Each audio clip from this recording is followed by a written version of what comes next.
What is up, ladies and gentlemen, and welcome back to FudgeMuppet. It's Scott here with another Is It Worth It video, all about the perk Moving Target. This perk requires Agility 6, and at the first rank, when you are sprinting, you get 25 damage resistance and 25 energy resistance. At rank 2, it ups those stats to 50 damage resistance and 50 energy resistance when you're sprinting. And at the third rank, sprinting costs 50% less action points. So in my opening statement, is it worth it? Yes, it is worth it for close quarters characters and some sort of run and gun characters, but as a general rule, if you're using guns a lot or sort of ranged forms of combat like explosives, then it's not particularly for you. You're gonna at the very least need either high endurance or high agility, but I definitely recommend high endurance to maximize the reduction in sprinting cost. And of course, you do need 6 agility to get moving target, so you're gonna have reasonably high agility to even have this perk. So this couples very well with the higher endurance. We've used it on some of our characters before, like the gunslinger character, which is a bit of a run and gun pistols character who runs in, gets close, does damage, and moves around a lot. It's a very speedy sort of character, and we've got a build coming up called the Brawler, which needs it a lot because it needs to get in and out. It has a very guerrilla combat style. It goes in, hits hard, and then leaves.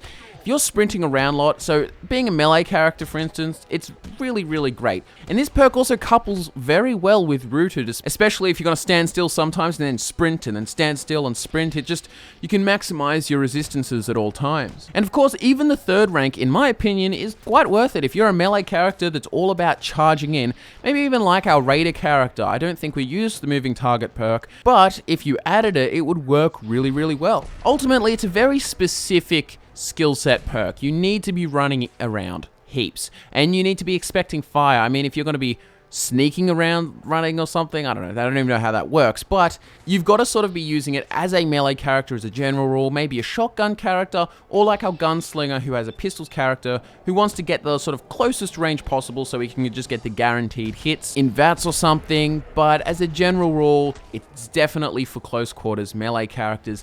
And the reduced sprinting cost is actually really, really good. If you have 10 agility and 10 endurance and 50% fewer action points spent on sprinting because of the third rank, it works great. You can sprint around for ages, and this also allows you to have a big reserve to use for things that require action points, like VATS attacks, which include your criticals, or things just like power attacks in combat.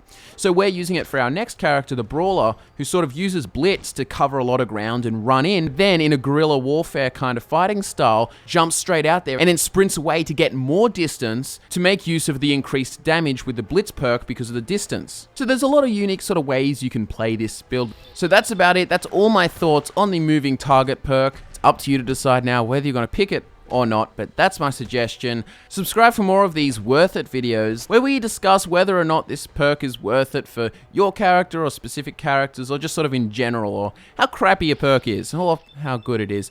Anyways, like the video if it did help you out. Do follow us on Twitter and Snapchat, and I will see you all next time in another video.